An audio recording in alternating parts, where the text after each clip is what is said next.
a religious fanatic.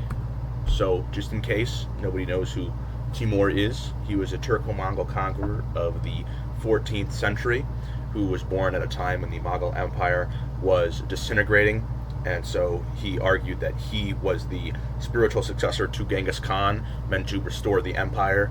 We see that in his actions, like putting Changgisid puppets in charge of certain areas where the Khanates used to be, such as Suragatmish Khan in the Chagatai Khanate, Lukman in the former Ilkhanate, and Tokhtamish and then Idigu up north in the Golden Horde.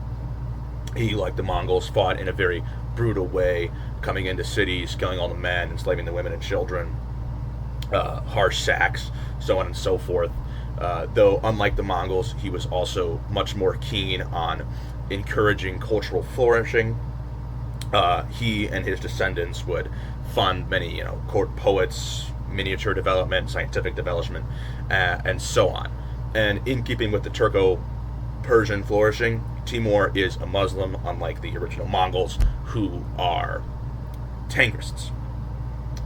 And this is why certain people believe that he's a religious fanatic, because he used Islam as an excuse to come in and invade certain areas that he wanted to take over, along with the idea that he was restoring Changgisid. It was jihad plus restoring Changgisid legitimacy. And this has led to certain historians of the past arguing that he was this kind of Islamic fanatic, this Ghazi who was coming in to, murder all the Christians or Hindus or wherever he was going in and force them to convert to Islam, so on and so forth. And there is some evidence for this, right? We have two quotes from Edward Gibbon, who notes that Timur campaigned against the Georgians of the Caucasus, and he ended up converting the king of Georgia, Bagrat V, to Islam. He doesn't mention this, but he also did it to the Raja of Jammu in his campaigns against India. We see that, right? He resolved to purify his soldiers in the blood of the idolaters. So that makes a lot of sense, right? And he also, when he would attack other Muslim states, and this is something that really argues for the fanaticism, is that he would attack them on the pretense that they were not pursuing jihad harsh enough. Right, when he went after the Sultanate of Delhi, he said that the Sultanate was too tolerant of the Hindus who lived in its states, and also that the Sultanate was not going hard enough against Hindu states to its south, which is why he had to come in and punish them. Similarly, when he invaded Iran, he argued that he was punishing them for being Shia Muslims, for not being the right sect. So it seems, from an initial glance, that Timur is this Islamic religious fanatic, and that Islam and not restoring Changgisid legitimacy is the main goal of his conquests. However, if you take a closer look into how his empire was run, this kind of starts to fall apart. Jalaluddin Qaini, who was the chief jurist for Timur's son and ultimate successor Shahrukh, notices that Timur favored the Yasa, the Mongol system of law, over the Shariat. And this is something that he praises Shahrukh for, in that he replaced Mongol tribunals with Sharia courts. He was very inclusive in the military of non-believers. Plenty of Tangrists and Nestorian Christians served in his armies. And though this may or may not be a great point, because if you consider the Sultanate of Delhi, who was religiously intolerant, they had Hindus in their army just because of the amount of Hindus that lived in that area. But the amount of Tangrists and Christians who lived in Timur's armies compared to Muslims in the areas that he was recruiting from is a lot less.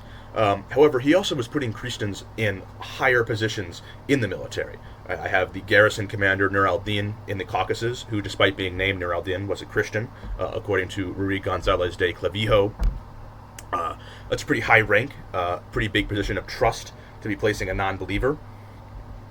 So if Timur was this religious fanatic, why would he be doing that? Why would he be including relatively marginal groups into his military and giving them high commands? And furthermore, he did not collect the jizya.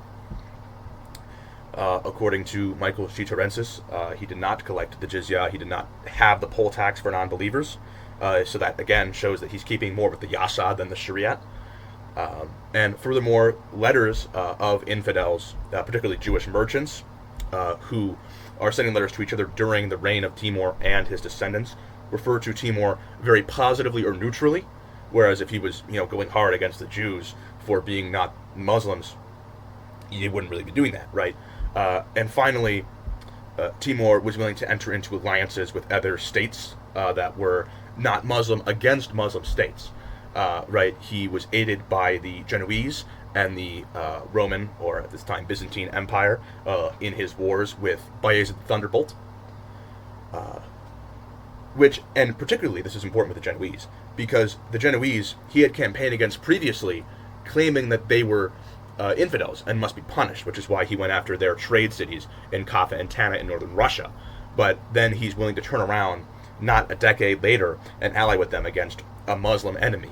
So it kind of seems like these are more pretexts as opposed to actual religious motivation that's encouraging him to attack infidels and attack his fellow Muslims. And then again, if we look at the wars against Muslims, he used different religious standards, right? I mentioned that he went into Iran saying that he was going to punish the Muslims there for being Shia. But when he invaded the Mamluk Sultanate and their territories in Syria, he argued that he was going to punish the Syrians for their mistreatment of Ali, which is a very Shia motivation, right? So he's flipping his religious standards based on who he wants to attack and loot. And of course, as we noted, the Timurids were infidel tolerant in their own states, much more than the Sultanate of Delhi, who they accused of not being intolerant enough. Right, so that criticism kind of rings hollow as anything more than a casus belli. His standards of warfare, in terms of their brutality, do not change. Right, if you looked at Herat after he destroyed the city in the 1380s versus Kaffa and Tana, which were razed in the 1390s. Herat, Islamic city; Kaffa and Tana, Christian. They're razed. The men were killed. The women and children were enslaved. There was no extra mercy because the people of Herat were Muslims. The people of Isfahan or Zaranj or all these other cities that Timur took were Muslim. And finally, Timur, he did fight infidels, but the vast majority of people who he fought were also Muslims, right? And especially if you consider Timur could have earned a lot of Islamic cred by turning against the great cities of the Christian or Hindu worlds. Like he argued that his opponents, Bayezid the Thunderbolt and Mahmud of the Sultanate of Delhi, should have. Right? We have a quote by Harold Lamb, a historian of Timur from the 1920s, who argues that after his defeat of Toktamish, he could have turned west and destroyed Moscow, but instead he chose to destroy Sarai. Right? After his defeat of Bayezid, he could have destroyed Constantinople, but instead he went after Smyrna and went after Bursa. This Constantinople, this great city of Christendom, that had been in the sights of the Ottoman Empire and the sights of the Islamic world for a long time, but he chose to leave it alone. And he could have campaigned against the nascent Vijayanagar Empire in southern India, but he didn't. He turned north because he had achieved what he wanted, what he started to do, which was to defeat the Sultanate of Delhi, sack Delhi, and store it under vassalage, as a vassal. But he never did this, right? And so this kind of makes you think, well, what are his motivations? Considering his favoritism of the Yasa, it seems like he really did believe that he was a man who was destined to restore the legacy of Genghis Khan. And also, as is common with Turco-Mongol people, just loot, right? He goes after Delhi because Delhi is rich. He goes after Sarai because Sarai is rich. He attacks Smyrna and Bursa because they're rich. And Smyrna, notably, is a Christian city at this time, but, not nearly as great as Constantinople, right?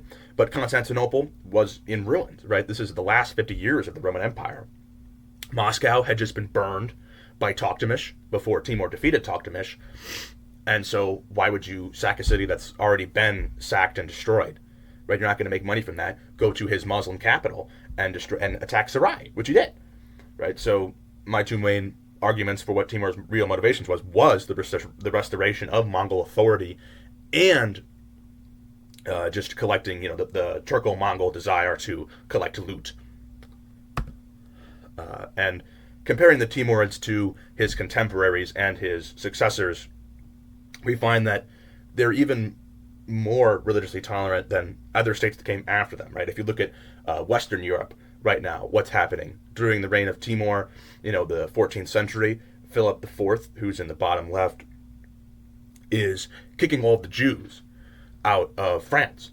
And that's because he owes them money, but his reasoning is religious, right? He's saying that I don't want Jews mixing with my Christian population. And even 100 years later, right? The Spanish kicked the Jews out of Spain. And then Edward I, not too long before Timur was born, kicks the Jews out of England, right? There's very much anti-Jewish sentiment around Timur, but Timur is embraced by the Jews. They refer to him in their letters as Timur the Strong, right? And of course, the Mughals, who are descendants of Timur, on the right is Babur, who was the great-great-grandson of Timur, who started the Mughal Empire, famous for being religiously tolerant, right? So we can see that Timurid influence trends towards religious tolerance. His motivations for attacking both Muslim and non-Muslim states is primarily money and restoring Mongol authority, as opposed to any kind of real attention towards jihad. And so we can conclude that Timur is not a religious fanatic. Timur is a man who is trying to restore the Mongol Empire and get loot for his nomadic confederation at all costs. And this jihad is merely pious window dressing to satisfy the sheikhs and emirs in his army.